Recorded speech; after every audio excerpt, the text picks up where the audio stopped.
先敬礼。 First, homage to the Venerable Wang Liaoming, to Master Sakya Zhengkong, to His Eminence the 16th Dharma King Karmapa and Master Dupten Tarji.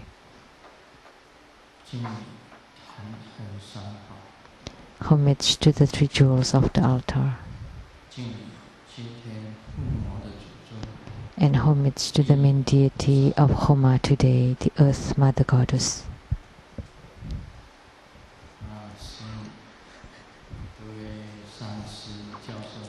Simu, all masters, Dharma educators, Dharma teacher, Dharma instructors, Dharma assistants, temple directors, all disciples present here and over the webcast, and our honorable guests today, the representative to the council person of Nantou County,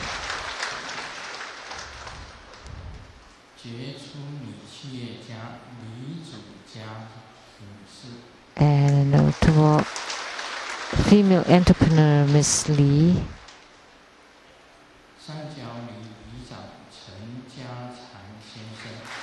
and the mayor to the Sanjiao Li, Mr. Chen,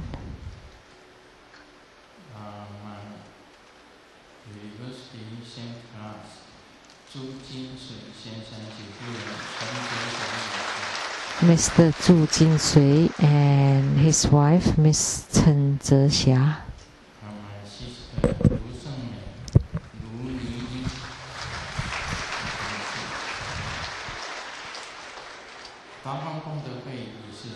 and the president of the Lotus Light Charitable Organization, Mr. Wu,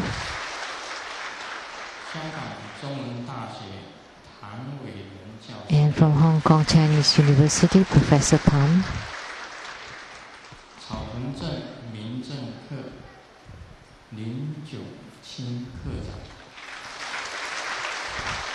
and from the Caotun town, from the Civic Department, Mr. and the producers of the Illuminating Your Heart, Ms. Rebecca Su, and producers to the TV programs of the Platform Sutra and development stages of Tantric Exposition, Master Lian Yue and Ms. Pei Jun.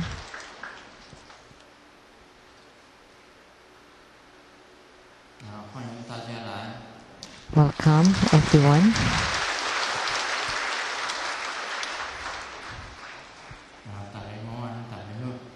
Good afternoon. How do you do?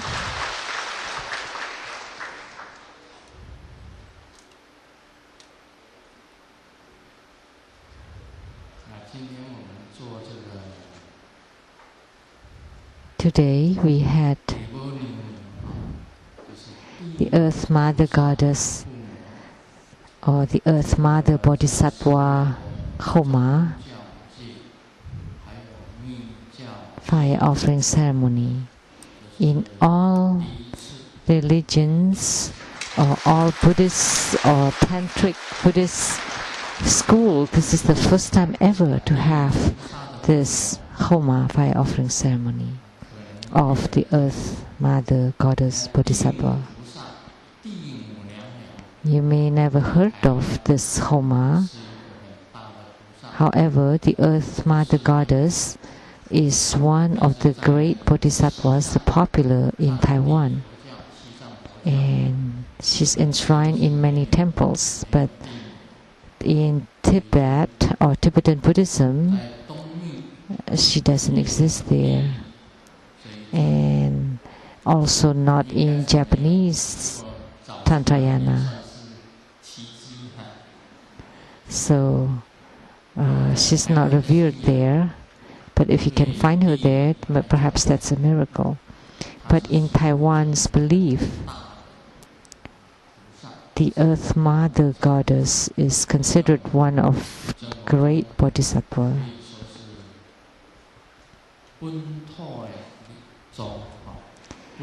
But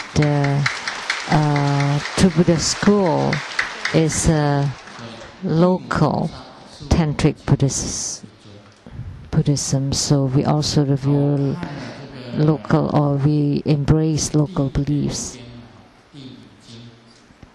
So in the Earth Mother Sutra, there also the Earth Goddess Truth Authentic Sutra, or the Earth Mother Wonderful Sutra. These three sutras are about the same. And the most important point, in my personal opinion, is the Earth Mother Goddess.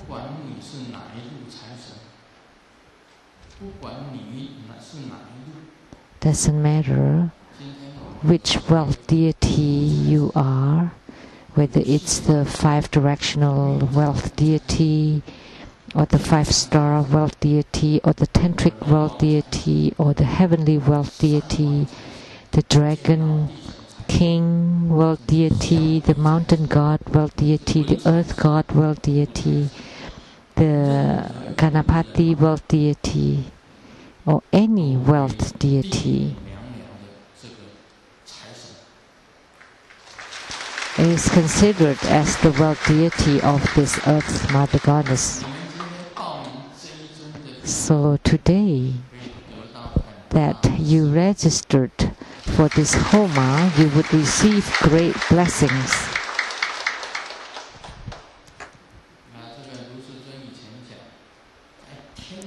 Grandmaster Lu has said in the past that the richest in the heavenly realm is the four heavenly kings.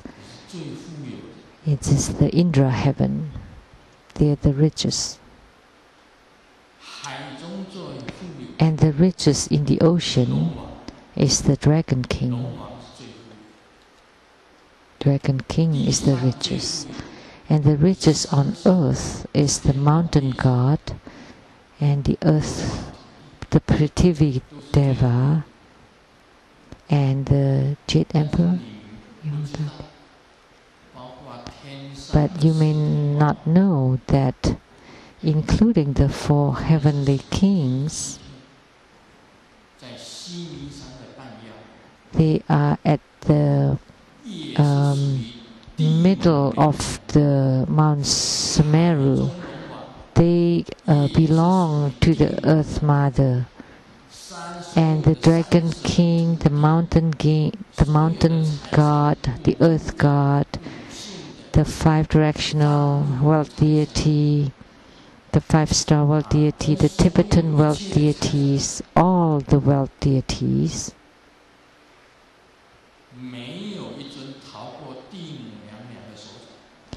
they are all in the palm of the Earth Mother Goddess.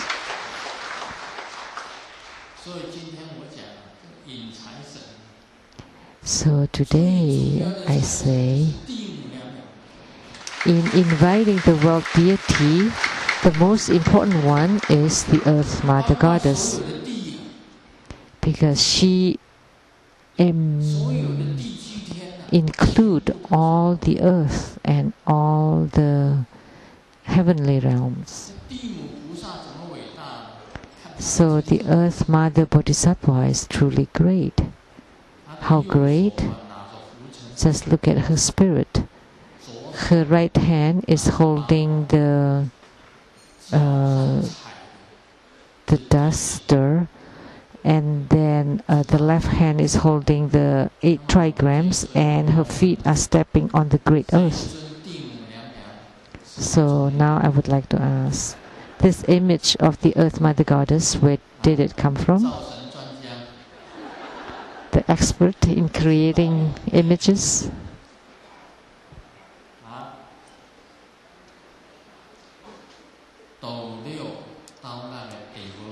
From Liu. And they took picture and they copied. So maybe that's copyright. So if it's copyrighted, then this would be illegal.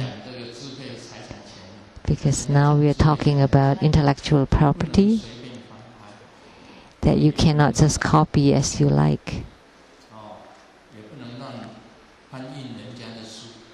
And you cannot also copy other people's books because everything is copyrighted and it has patent.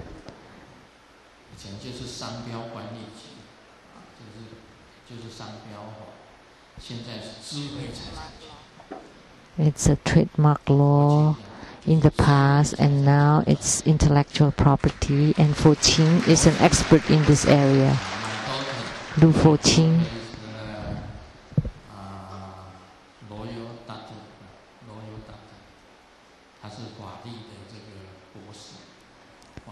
She earns a PhD in law, a doctorate degree, and she's an expert in intellectual property.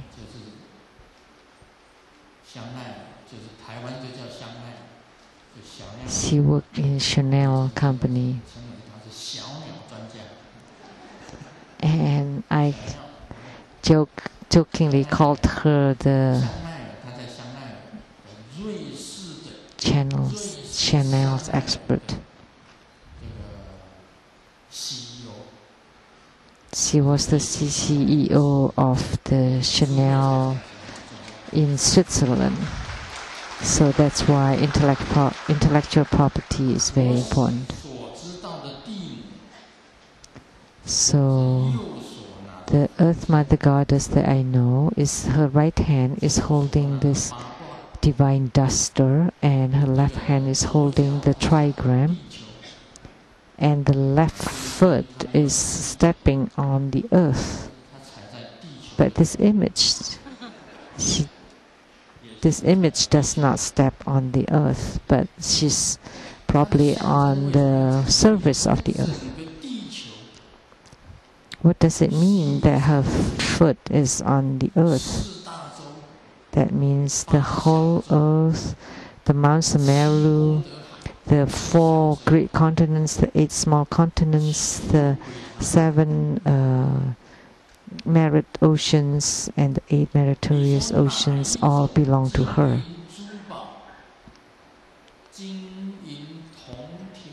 So gold, silver, bronze, iron, and then all the precious jewels, pearls, and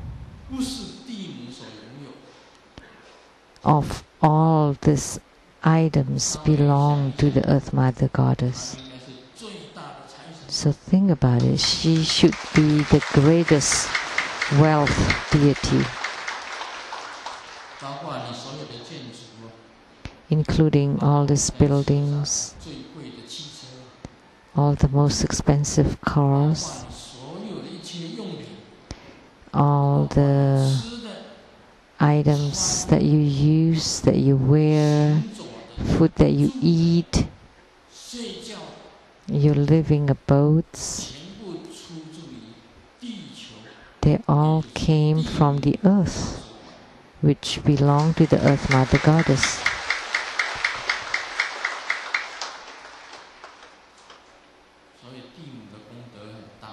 That's why the merit of the Earth Mother Goddess is great.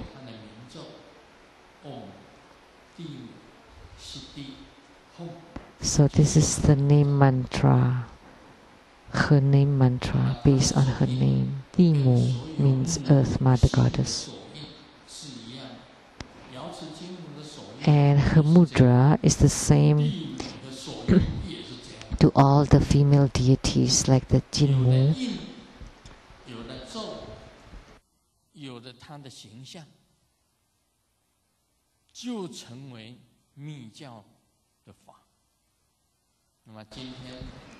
So with an image, visualization, mudra and mantra, that would comprise a practice procedure.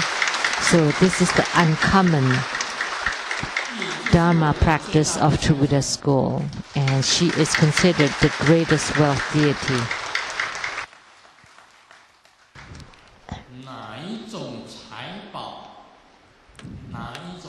房子、土地、汽车、洋房，任何一个。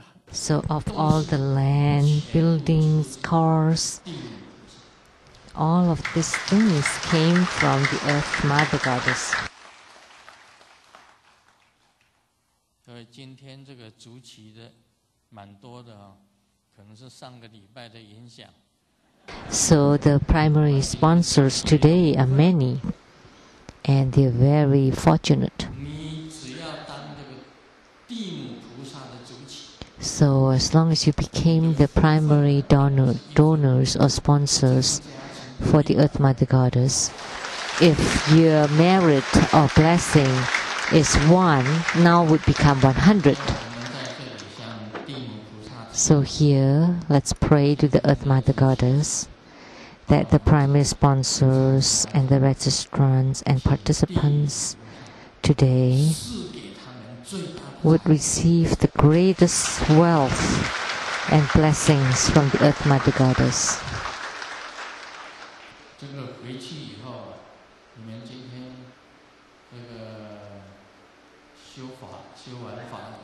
So today, when you go home after the tantric practice, you can go buy a lottery. And don't say it if you win the lottery. Just tell me secretly when I give the blessings on the head, because it is quite dangerous to win a lottery. You cannot make it public.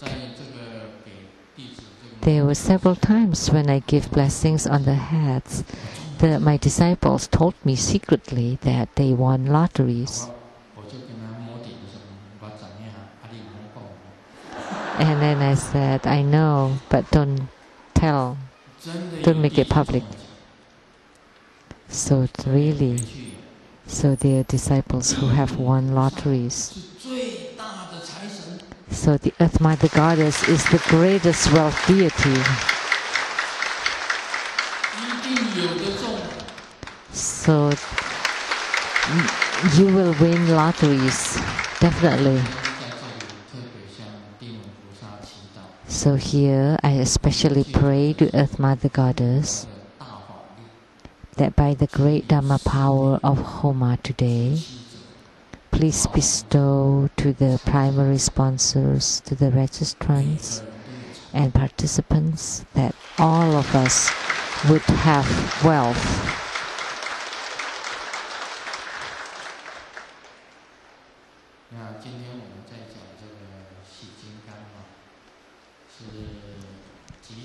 And today we will continue to expound on the Hevajra, the auspicious Hevajra of compassion and the wisdom of empty nature. And then prior to this, it's almost 2 years since I came back to Taiwan. Jinmu, Golden Mother, told me that at 66 you can come back. I thought to come back to the Mahadapa Lotus Pond. It shocked me. And I kept saying at that time that Golden Mother instructed it very clearly that I could go back at 66. I didn't know to go back where. I thought it's to go back to the Western Paradise, to the heavenly realm. Maybe that's when I would die at 66. I would live till 66, and then who would know that at 66 actually I just returned to Taiwan. I go back to Taiwan. And now it's about 2 years, 2 to 3 years.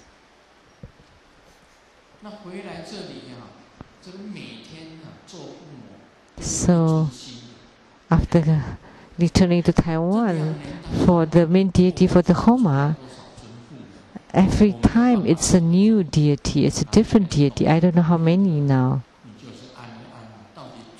So if you know how to use the computer, you can check how many deities, and they're all very fresh and new deities that you've never heard of before.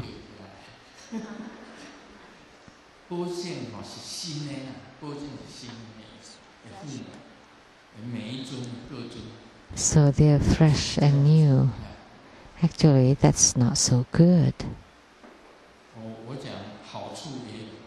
Of course, there's also benefit that you can choose. You have so many options for your main deity, but the negative side is that if you are greedy toward Dharma, then you practice all of them. You practice 100 deities, but yet you don't gain any spiritual response or fruition in any of them. So that's the bad side. Simplest, someone is driving on the highway very fast, and because the car surrounding him also driving very fast, so he is over speed. And the policeman stopped him and wrote a ticket. And then he asked the policeman, all those cars are speeding. Why you just wrote a ticket for me and not for them?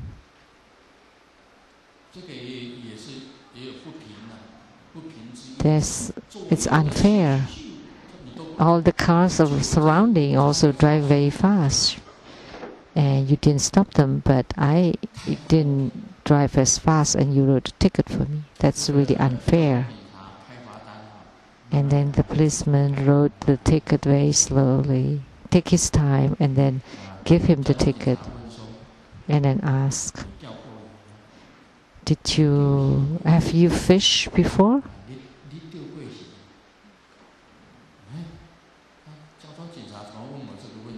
And why did the policeman ask this? Yes, I did once. I did it before when I was young. How many fish can you get at a time? One fish at a time. See? So every time you throw the bait, you only get one fish, right? So that's a very simple explanation. And I happened to fish you, to get you on my fishing line. There's so many cars, and he just catch this fish and caught the slower one. And the one that ran very fast didn't get caught. And you drove also over speed, but not as fast, and you got caught. So when you fish, you can only get one fish at a time.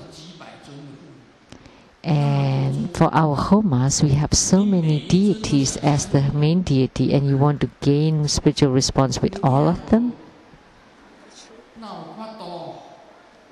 How could that be?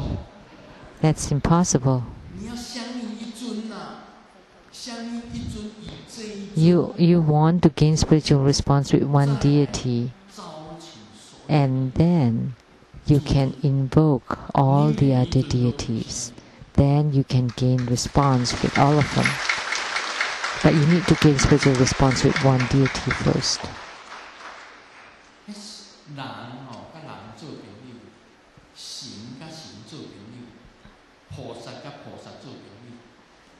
So people make friends with people, and bodhisattvas make friends with bodhisattvas, and gods make friends with gods. So if you gain spiritual response with one deity or one god, then all the gods would have response with you. If you gain spiritual response with a bodhisattva, then all the bodhisattvas would have response with you. If you gain spiritual response with the Buddha, then all the Buddhas, Bodhisattvas, and all deities and divinities would have spiritual response with you. So at first, Grandmaster has spiritual response with Jinmu, Golden Mother, with Dorje Pamo, Vajrayogini, with Vajrakilaya.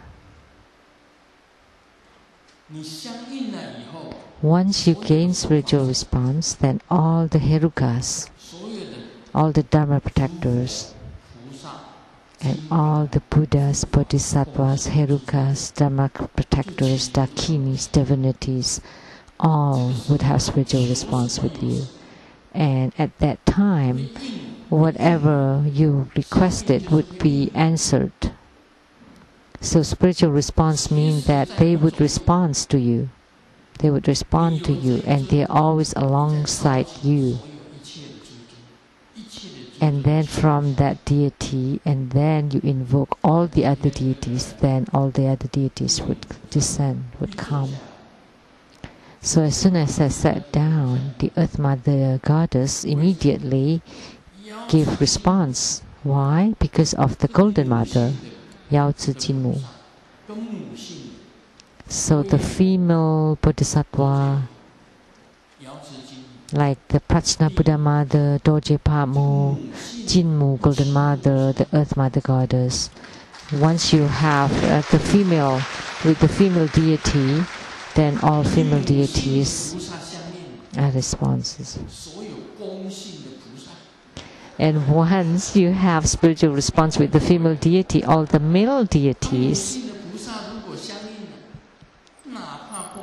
of course, you would have the male deities as well, or vice versa. It's very simple, because the male propose marriage to the female. So once you gain spiritual response with the female deities, look at the Herukas of Tantric Buddhism. The female deities have great power, like the longevity Buddha Mother, and although a lot of the Sangha members are male, but Guru Padmasambhava said that the easiest to gain spiritual response is Dakini. Once you gain spiritual response with the Dakini, the other deities will also follow suit as long as you do the practice. So like Earth Mother Goddess, the Golden Mother, the white Tara, the white Dakini, the green Tara, Dorje Pamo, Prajna Buddha Mother, they all, once you gain spiritual response with them, that all the male deities were born out of the female deities. So in Tantric Buddhism, we do not undermine the female aspects. That's in one of the 14 root downfall precepts. That fundamentally all sentient beings were born out of the female beings. Look at the Earth Mother Goddess.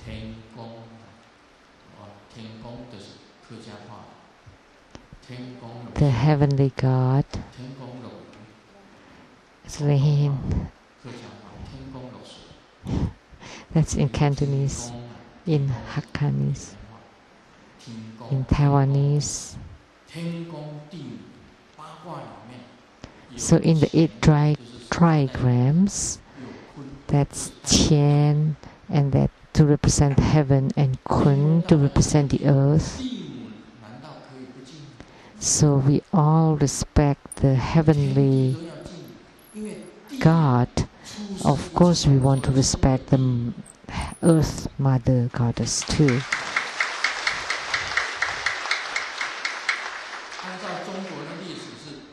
So according to the Chinese history, is that the Penghu Gong and the Niwo mother, it created human beings from clay. Niwo goddess. And first in the north, and then throw it in the frying pan. They pick it up too soon, so they became white people. In the north are mostly white. And then they feel like, oh, maybe that we should do it longer and take a long time to fry, and turn out they're burned. So they're in the south. They're the black people. And now it has to be just right between the white and the black. Oh, after frying, just right. In the middle, the yellow skinned people.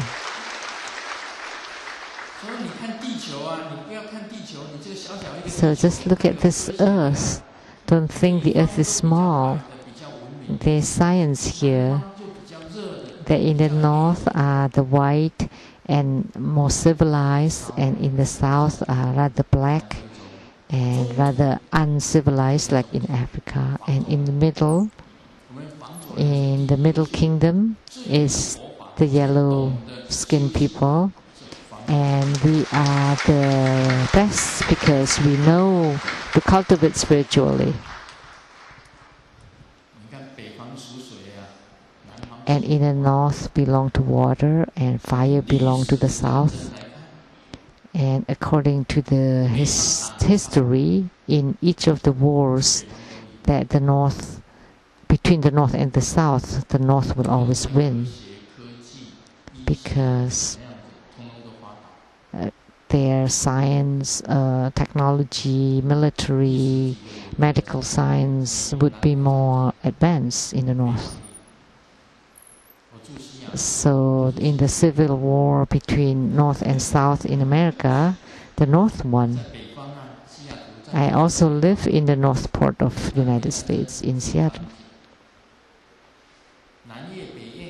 So between North and South Vietnam, the North also won. North and South Korea, I cannot say.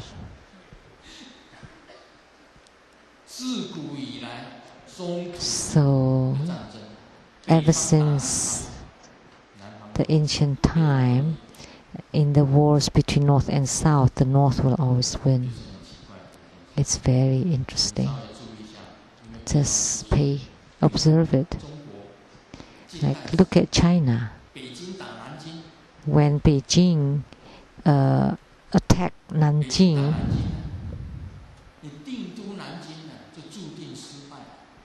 so if you're positioned in Nanjing, you would lose. And then if you're positioned in Beijing, you would win. So that's the capitals, when the capitals of China. So the south will always lose and lose and lose. So when Taipei hits Kaohsiung, it's okay. We live in Taichung, which is the middle.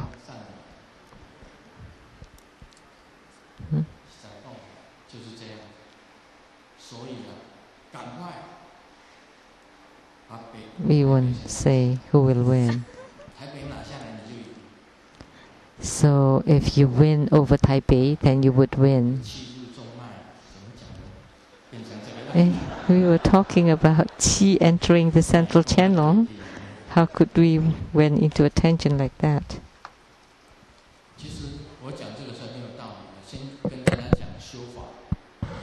So this makes a lot of sense. So you should gain spiritual response with one deity first. Don't practice all the deities. You should just focus with one deity that you feel most connected with.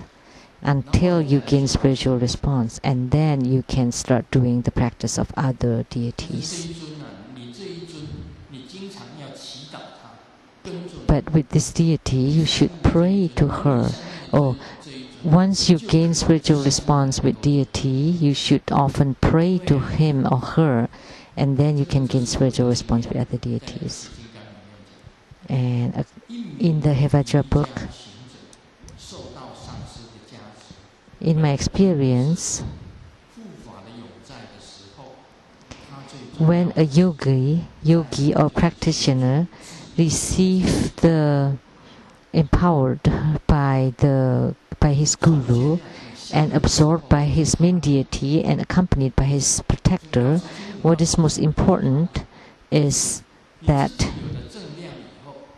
you should generate your self-power.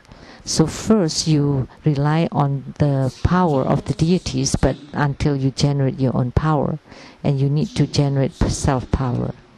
So the Zen Buddhism relies on self-power, and the Pure Land Buddhism rely on others' power.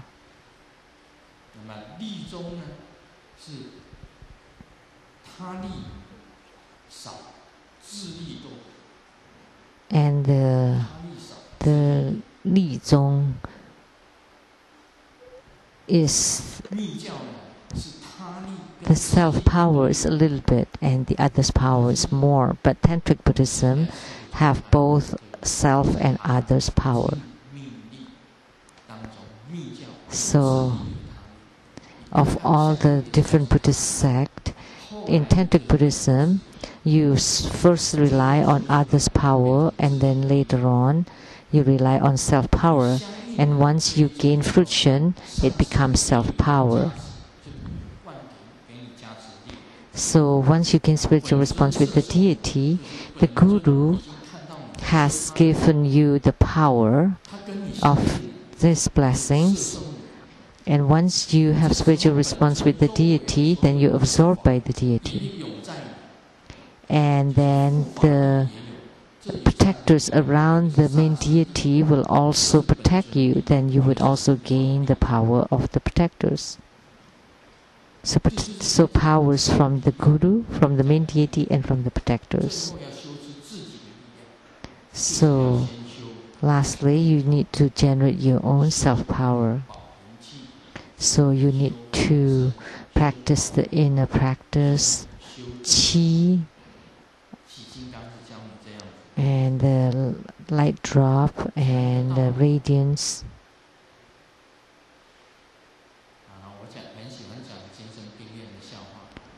I like to tell jokes about the mental patients.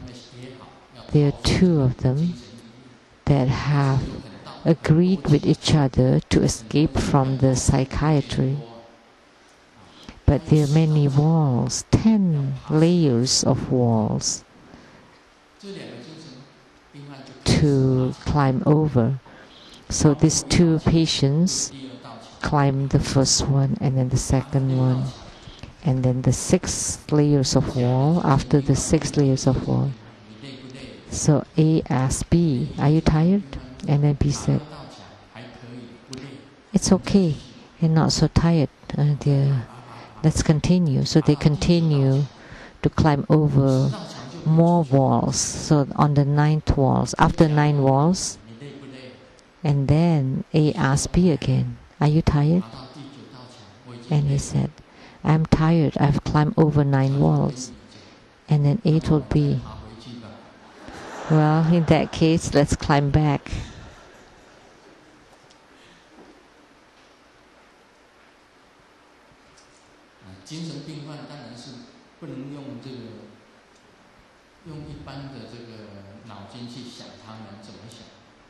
So we cannot use the normal brain to think about what the mentally disturbed patients think about.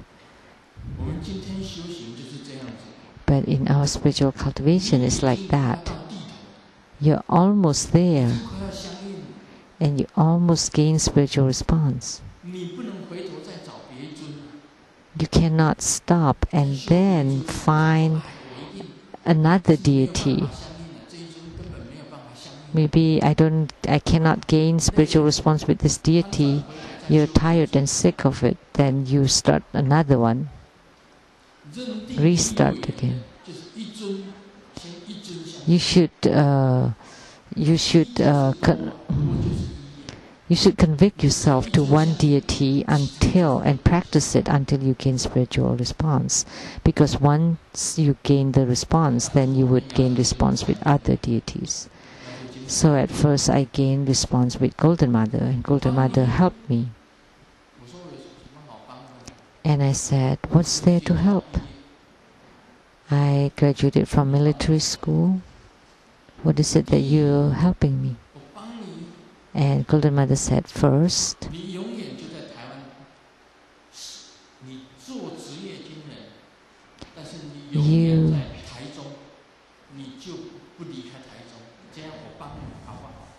I can help you to be in Taichung always as a military man.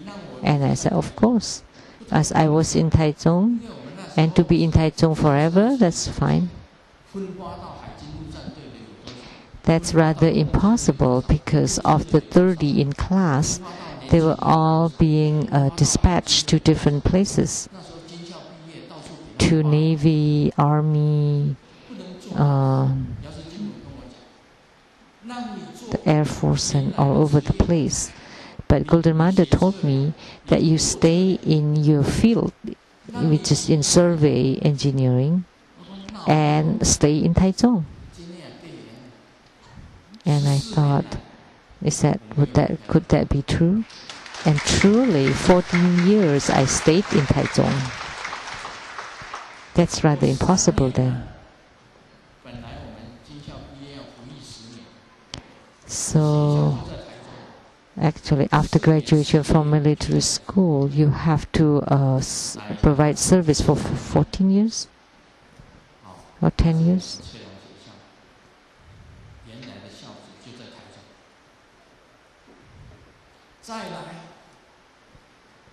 But I was only servicing for 4 years and 4 months.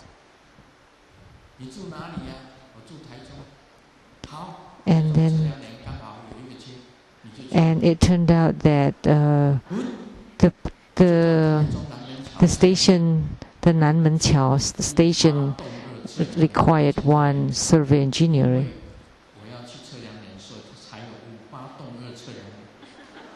So the survey team only existed.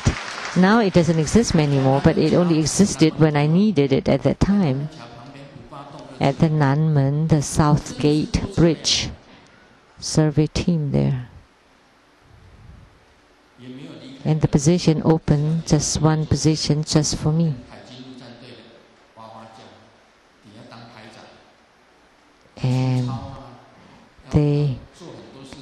And a lot of my classmates had to do a lot of different things, all the hard work, dirty work. So, but I still work in my field in survey for 3 years, and then I was transferred to Tsang, also in Taichung, Lixing Road. So 14 years as military man, I never left Taichung. So Mr. Zhu, have you ever left Taichung? You were transferred to Taoyuan? See, after my graduation, I was always in Taichung for 14 years. That was a miracle. That's because of the help of Golden Mother, Jinmu. And I raised in ranks also very smoothly. From lieutenant, major, and then I left when I raised in rank very fast. And many other people were transferred back and forth all over the place. How could one stay in Taichung for such a long period of time? So there is this benefit, the power of the Guru and the absorption of the main deity and the protection of the protector.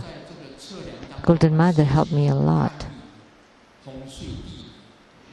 That Golden Mother let me learn about geomancy, feng shui in survey team. And then I took refuge in gurus and started to study Buddhism at that time.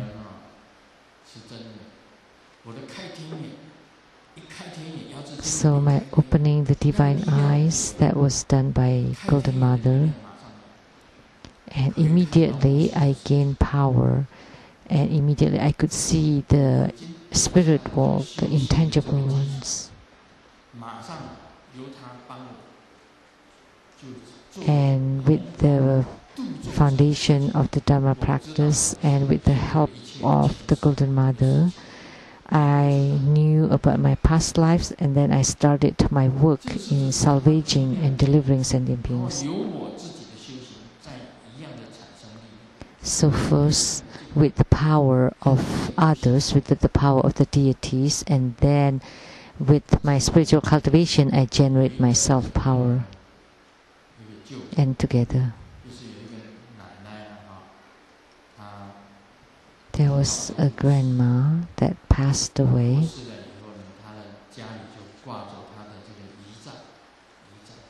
And after death, they put a portrait of her and worship.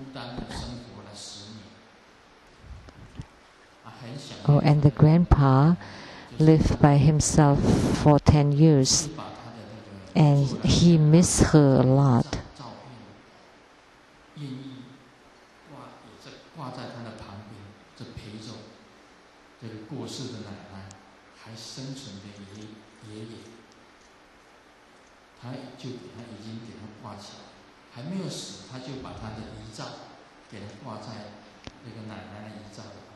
So, before the grandpa's death, they also hang the grandpa's picture next to the grandma.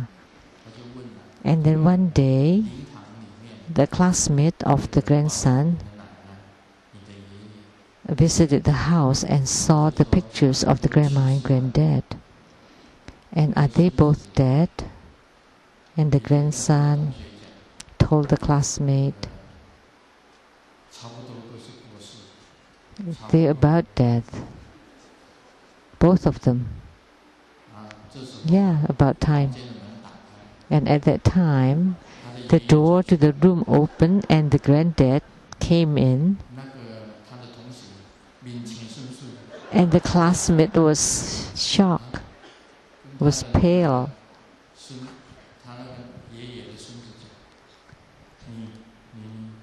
And then told the granddad, did you see him?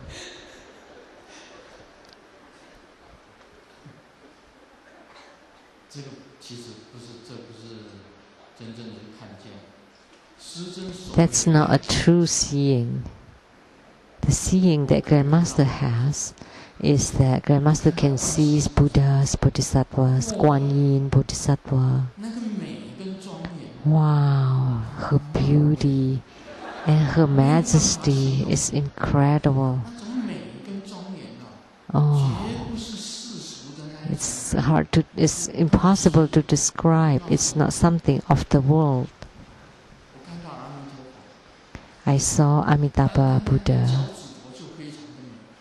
and even his toes were very beautiful, not to mention the other parts. And then the medicine Buddha, very beautiful and dignified. And I saw the Herukas who are very, very majestic. And it's impossible to describe the beauty and the dignity of Guan Yin Bodhisattva. It's not of the earth. And not only those, I can also see the spirits in front of my eyes. And these are true seeings. Golden Mother, open your divine eyes, and then you know a lot of things.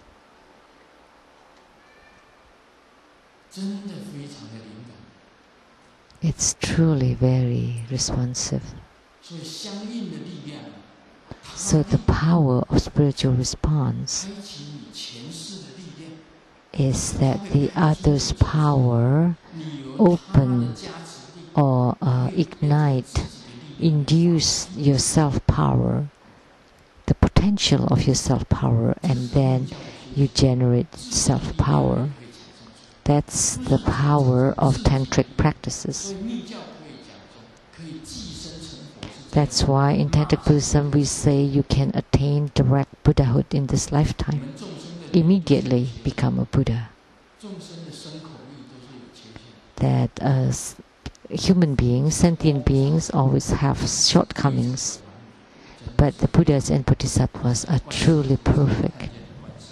So Kuan Yin Bodhisattva that I saw, it's really perfectly beautiful.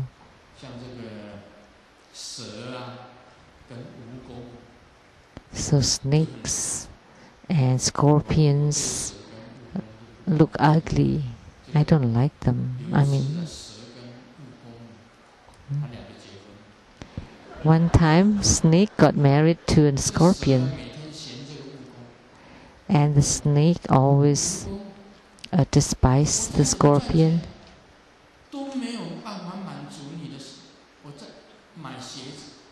It doesn't matter how much I earn, it cannot satisfy your desire for shoes because you have so many feet. And then the scorpion got mad because they got,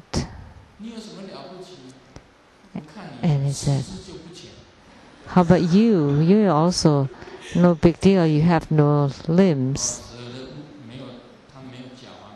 Because snakes have no arms and no legs.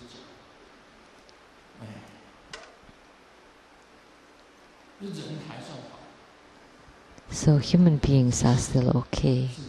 We get used to seeing human beings, but human beings also have shortcomings. How could they be compared to Buddhas and Bodhisattvas? The beauty and the wonders of Kuan Yin Bodhisattva is incomparable, even if you put on so much cosmetics. However you make up, you can't compare. Anyone else have seen Kuan Yin Bodhisattva?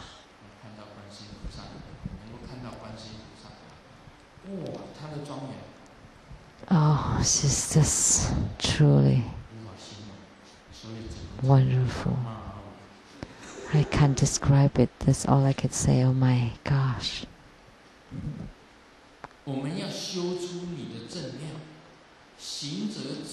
We need to attain power of fruition in our practice. So the finest body, you need to attain fruition in your cultivation and attain the finest body, which is the attainment of the illusory body. And what is this finest body? It's very fine.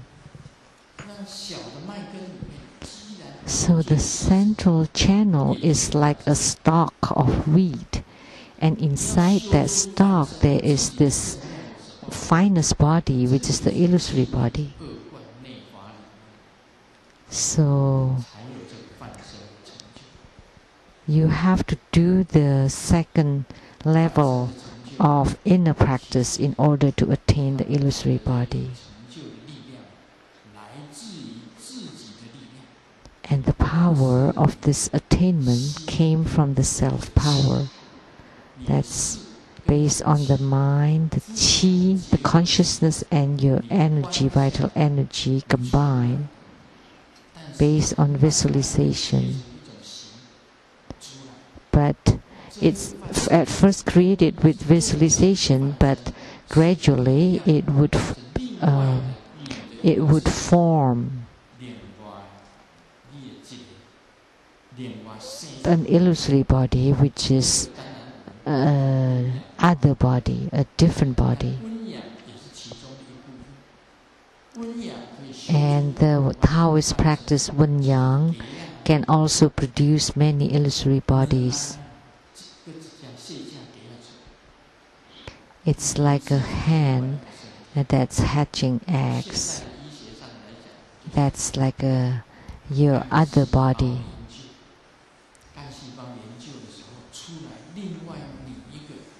So it's like cloning.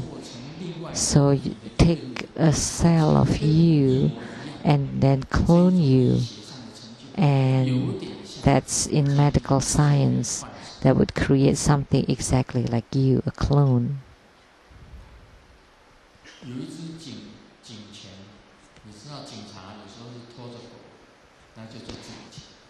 There is police dogs. That's very has an air, put on air, and the dog saw another common dog and said, "I'm a police dog, how about you?" And the other dog said, "I don't recognize me anymore? You think I'm just a common dog? Actually, I'm an undercover police dog."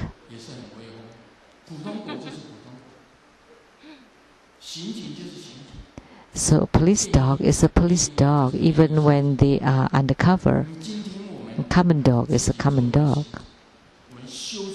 So we as a yogi or a spiritual cultivator, if we attain fruition,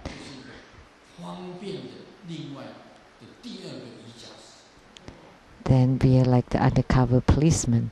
But when a yogi can produce another illusory body, that's the second yogi.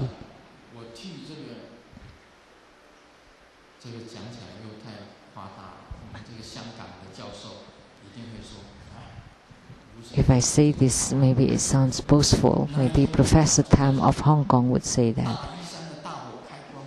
I was staying in Hong Kong then, and they had the consecration ceremony of the Taoyu mountain, the Buddha there. And in my meditation at midnight, my divine eyes opened, and there was a very small youth that lived in my brow and flew to the Taoyu mountain and gathered many Buddhas and Bodhisattvas, and this illusory body is in the space above the Taoyu mountain, and then give empowerment to the great Buddha of the Taoyu mountain. And there are many great masters on the ground. They were performing the consecration ceremony for the great Buddha, and I was in the space above empowering the great Buddha of the Taoyu mountain. Nobody else knew, because I sent off an illusory body. And did it truly exist? Of course. Did it truly happen? Yes. Yes. Was it good? Yes. That's a true, a genuine consecration, a true empowerment. So you can send off an illusory body to consecrate the great Buddha of the Taoyu mountain. All the other masters were on the ground performing consecration, and I was in the space above performing the consecration. And that kind of consecration, that would be called the true consecration. There are a lot of things that's beyond our imagination. Even in the human affairs, the human world. So when you can have attainments in the illusory body practice, then you would have that kind of power. John asked his mom, how could birds fly? And the mom answered, because birds have wings. And then John continued, but balloon has no wings, and how could balloon fly? And then the mom said, his mom said,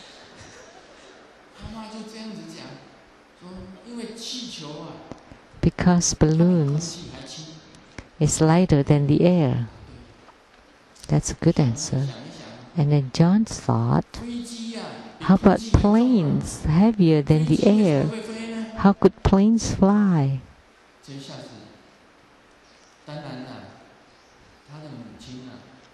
And of course, the mom is smart and wise and could explain. But that's a long explanation.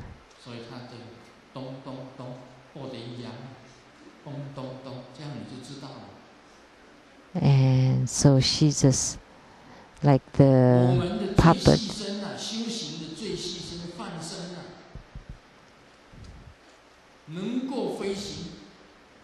So the finest body attained through our spiritual cultivation can fly, can go to the Buddha lands, can go to any temples, and go into the dreams of the disciples and teach them.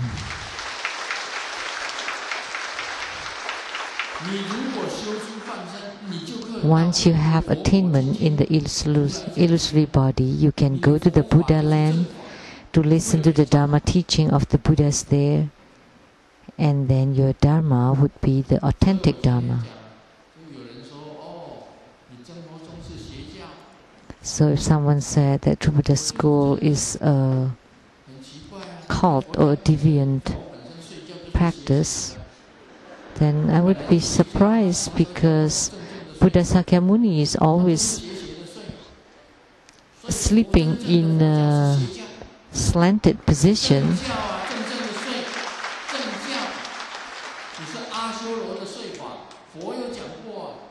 So, but if you sleep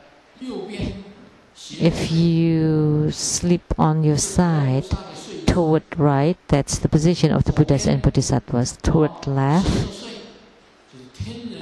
that's the positions of the heavenly beings.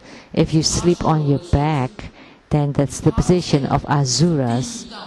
And if you sleep on your stomach, then that's the position of the hell or animal realms. So True Buddha school is a slanted Buddhism, because we sleep sideways like the Buddha, right? So when people say we're the slanted school, hey, we are the right school. So, and the ones that say we are the slanted school, they are slanted.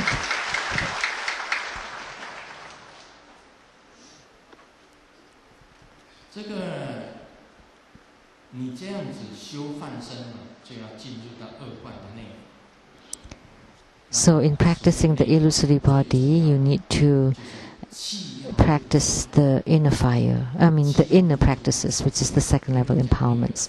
And the most important key point is that the qi has to enter into the central channel.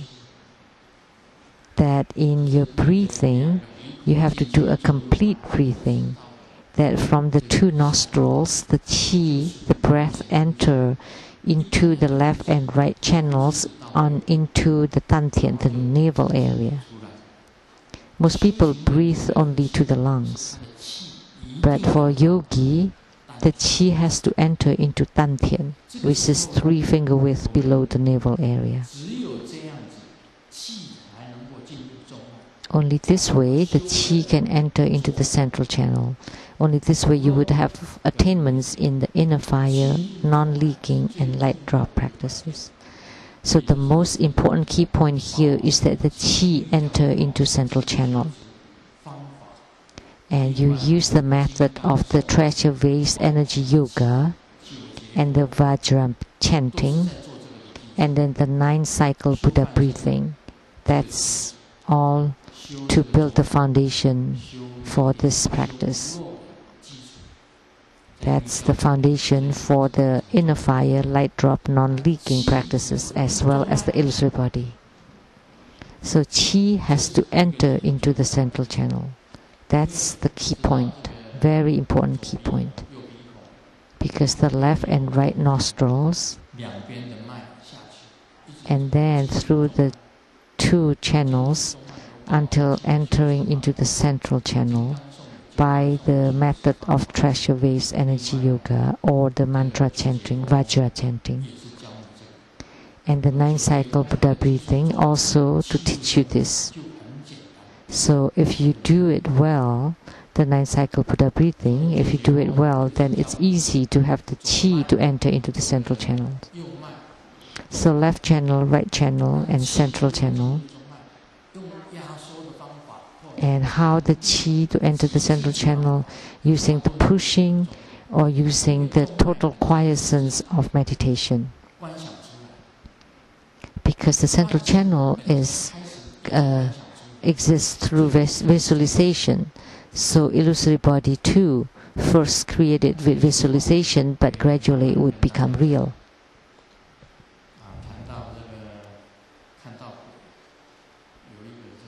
So talking about seeing ghosts, there's this joke. We all take one bus. Like today, many buses. And the bus is rocking and everybody's falling asleep. And there's a man that fell asleep. And then when he woke up, nobody else was in the bus, including the driver. And the bus was still moving.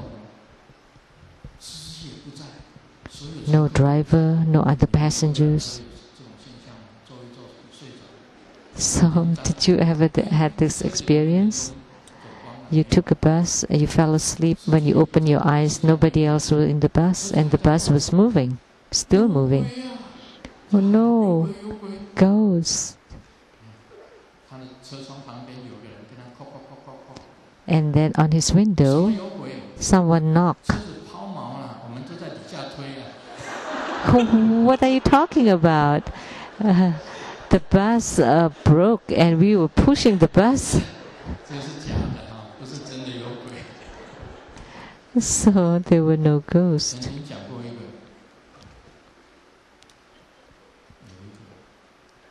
There was a man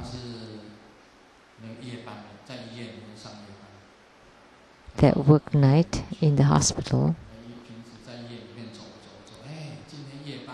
and he walked around the hospitals, check on the rooms, and today is something wrong, something's not right.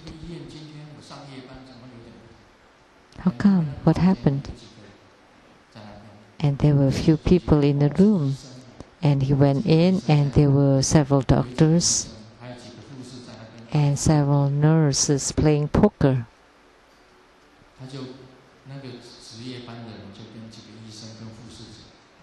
And this man talked to the doctors and nurses.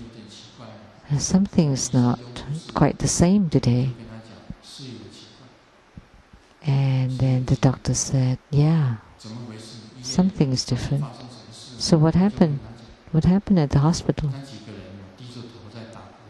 And they looked down and continued to play poker, and they said, you know, that ghosts mostly don't have lower chins, don't have chins. You know, the man said, and the doctors and the nurses lifted their heads and they have no chins. And he was in shock when he saw that. They're all ghosts. And they ran and said, oh no, ghost, ghost. And then he looked at himself in the mirror, and he didn't see any chin. And he was so shocked, and he ran out of the hospital. And it was all misty on the road. And there was a newspaper that floated on the air and wrote, that this hospital was burned down and there were several doctors and nurses burned to death, and with names, and were the doctors and nurses that he saw. And also there was one night guard that also died, and that was himself. And he said, I didn't even know that he became a ghost. You know, sometimes when people became ghosts, they don't even know. It's like a dream. They return to their place of origin.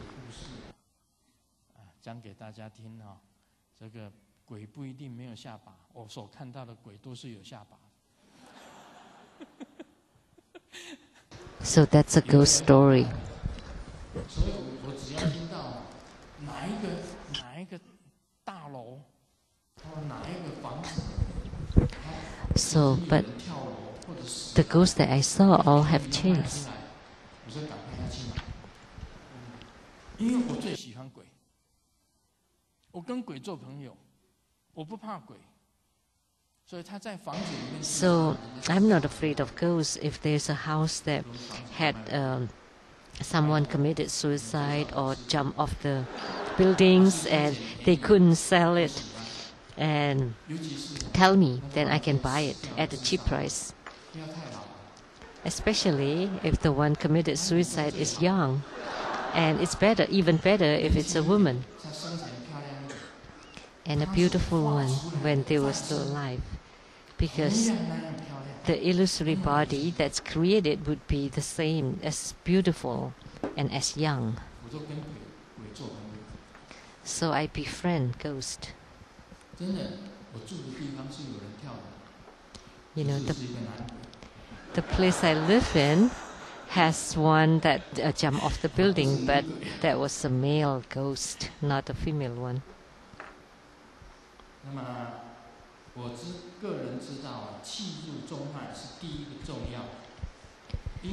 So I know that qi entering into the central channel is most important, because only by having the qi entering the central channel, you can attain fruition in the inner fire, non-leaking, and light drop practices. So only by having the qi enter into the central channel that you can practice the illusory body. So the central channel would generate clear light. When the qi enter into the central channel would generate clear light, and by the inner fire would also generate the clear light.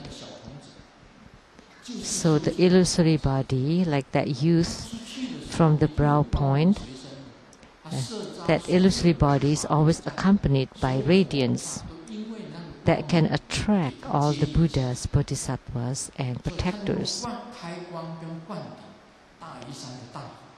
That's why the illusory body can consecrate the great Buddha of the Tai mountain, because of the radiance.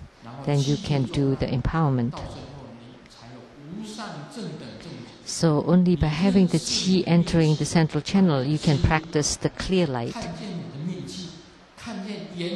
Then you open the central channel, then you can see your life qi. Then you can see the true illusory body, the genuine you, the real one, and then that's called the right realization.